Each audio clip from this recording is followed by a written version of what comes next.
Suara dentuman keras membangunkan warga saat truk menabrak rumah di Jalan Raya Padang Solok, Indarung, Padang, Sumatera Barat. Peristiwa dini hari pada Rabu 23 April 2020 tersebut mengakibatkan dua korban meninggal dunia dan dua lainnya luka-luka.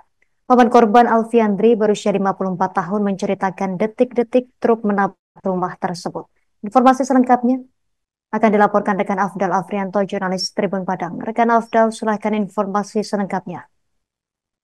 Baik, terima kasih rekan Yusuf. Dapat saya laporkan Rabu dini hari terjadi laka lantas ya di Jalan Solok Padang, tepatnya di Indarung, yang mana dalam kecelakaan itu mengakibatkan dua penghuni rumah, yaitu anak pemilik rumah yang meninggal dunia, itu berumur 5 tahun laki-laki dan berumur 3 tahun perempuan. Kecelakaan ini sendiri dimulai dari truk CPO yang berasal dari Solok mengarah ke Padang. Namun truk diduga mengalami remblong, menabrak pohon dan pembatas jalan dan berlanjut ke rumah korban. Selain itu, kerusakan parah juga terjadi di rumah korban itu sendiri. Dan saat kecelakaan itu juga, sopir dan korban warga kesulitan untuk mengevakuasinya. Dan selama evakuasi itu proses selama 2 jam lebih, dan sebelum korban dilarikan ke rumah sakit dan dinyatakan dua korban yang masih berumur 5 tahun dan 3 tahun meninggal dunia. Selain itu, ibu korban juga mengalami luka-luka di bagian kakinya, mengalami patah dan perutnya mengalami memar. Selain itu, supir truk juga mengalami bahu kanannya mengalami patah juga. Dan saat ini masih dirawat di rumah sakit Semen Padang Hospital. Dan lebih lanjut, eh, mobil CPO itu masih berada di lokasi karena tim tim polisi juga kesulitan untuk mengevakuasi mobilnya karena mobil itu masuk ke dalam ya. Ketika mobil itu ditarik akan membuat rumah itu lebih parah rusaknya.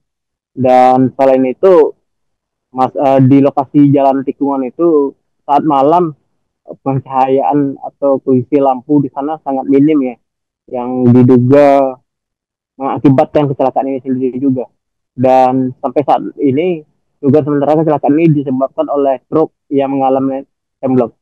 Sekian laporan saya, Afdal, jurnalis Tribun Padang di Kota Padang. Sekian rekan Yusin. Terima kasih rekan Afdal, jurnalis Tribun Padang. Selamat bertugas kembali. Pemirsa, berikut keterangan dari Alfiandri, pemilik rumah Anda. Kalau untuk pengakuan dari sopir itu saat kita itu Pak, sopirnya selamat Pak. Dia ngantuk. Sopirnya selamat nggak apa-apa, cuma ke pengakuannya dia belum rem. Dan belum Pak ya? Iya, tapi kalau aku nggak yakin dia belum rem. Karena kenapa Pak? Kalau belum rem udah dari atas mungkin udah ada kecelakaan kan. Di kecelakaan Pak. Ayo, ternyata ini tertidur. Tertidur Pak ya. Ya. Kalau untuk sendiri Pak, pas dia menabrak rumah itu bunyinya kayak mana Pak? Ya keras lah, bunyi dentuman. Dentuman Pak. Iya. Kalau lokasi ini malam ini apa namanya Pak? Pencahayaan kayak mana Pak? Lampu. Pencahayaan ini lampu jalan hidup sebelum ada kecelakaan. Belum menjadi kecelakaan. Iya. Pak. Download Tribun X sekarang. Menghadirkan lokal menjadi Indonesia.